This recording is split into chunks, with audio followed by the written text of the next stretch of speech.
Hey everyone, this is Jasmine coming in again for another book review. I am grateful that you're here, and A Notch Higher Living. The channel is designed for those who are interested in creating or cultivating the space for healthy relationship skills to be learned, to be developed, to practice the skills, and to thrive with the skills. My paper just fell, so I grabbed it. The way I'm doing this is to review a book. So I will be reviewing a book by an author, and the focus will be on learning or improving in our relationship skills. So let's get started.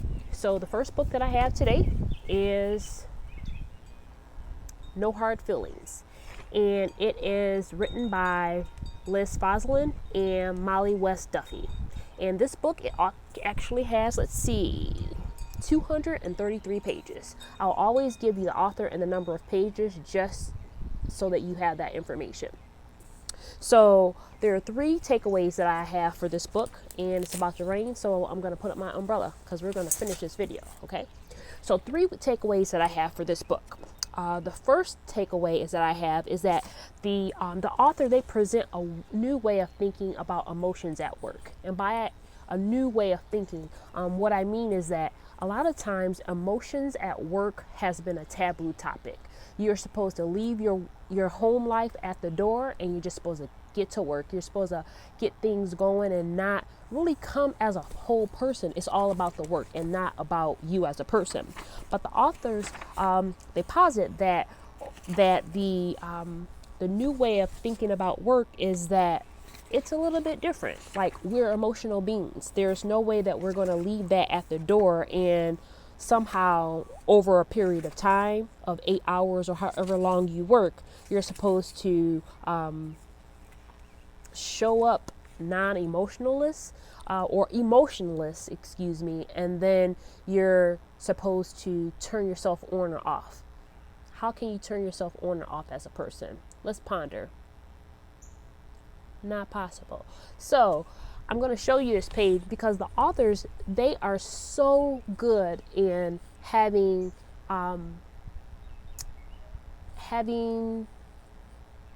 just a lighthearted way of talking about emotions at work.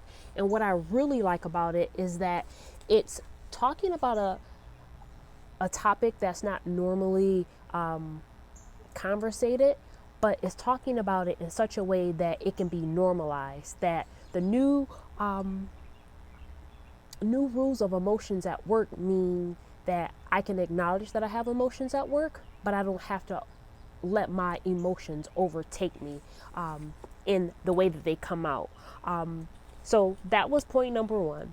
And my second takeaway is that emotions are a part of the equation. It's going along again with the new rules at work. You can't make decisions without your emotions being involved, but your emotions don't have to override or make your decisions be in a decision that's emotionally laced, that's not emotionally productive, or productive. And emotionally productive, meaning like there are different type of emotions. You can be emotionally healthy and emotionally mature, or you can be emotionally unhealthy and emotionally immature. And I believe for the most part, that's what people consider as emotions at work, meaning being unhealthy and being immature. So if we look at it from that perspective, yes, we don't want to have that in our workplaces and dealing with everybody's crazy way of dealing with life. But if we can come in to our offices and to our workplaces, even if we work from home, working with our partners, our teammates, our people that work for us, if we can come in a place and with a mindset and a mentality of, okay, this is a real person who has different backgrounds, different needs, different perspective, a different perspective than I have, but I can also listen to them from a different lens and respect them. And it may not be something that I have been accustomed to, and they may not be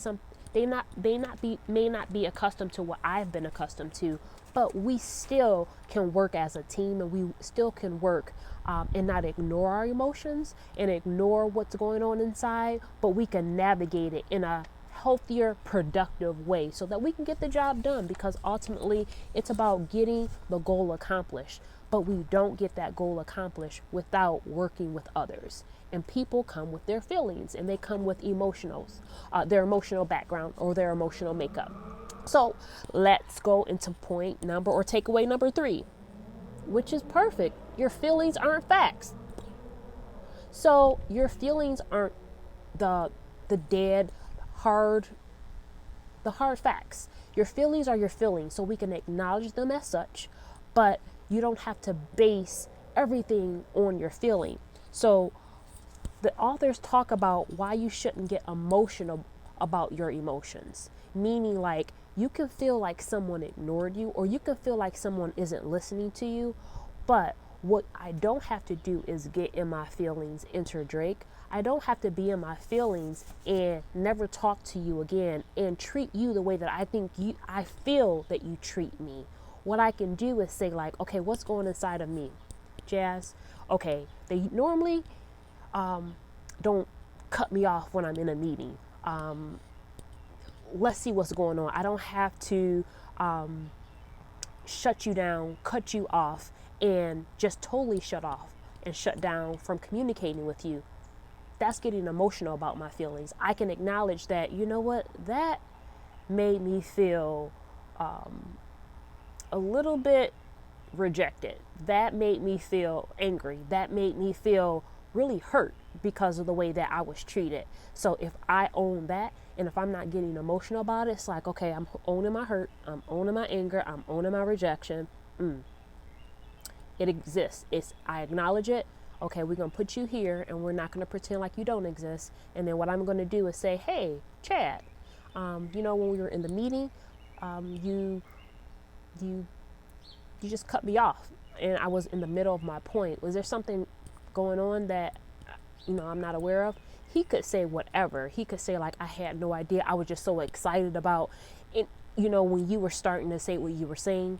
But I gave him the option and the opportunity to let me know what was going on.